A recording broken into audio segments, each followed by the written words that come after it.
ইংরেজিতে কথা বলতে না পারলে আমি তাদেরকে নিয়ে সরকার পরিচালনা করব কিভাবে?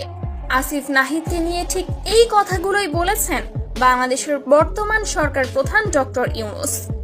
ডক্টর ইউনূসের কথায় বোঝাই যাচ্ছে খুব শীঘ্রই আসিফ নাহিদকে অন্তর্বর্তীকালীন সরকার থেকে বাদ দিচ্ছেন তিনি।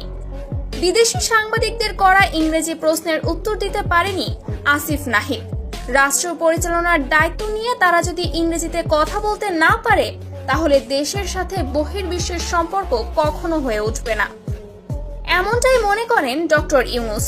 তিনি জানান, মেধাবী মনে করে তারা দুজনকে উপদেষ্টা বানিয়েছিল, কিন্তু বিদেশি সাংবাদিকদের সামান্য দুটো প্রশ্নের উত্তর তারা দিতে পারল না। এটা বাংলাদেশের জন্য লজ্জাজনক। বাংলাদেশ নতুন করে স্বাধীন হয়েছে। আমি চাই রাষ্ট্রের গুরুত্বপূর্ণ চেয়ারগুলোতে মেধাবী এবং অভিজ্ঞ লোকদের জায়গা হোক। নাহিদ আসিফ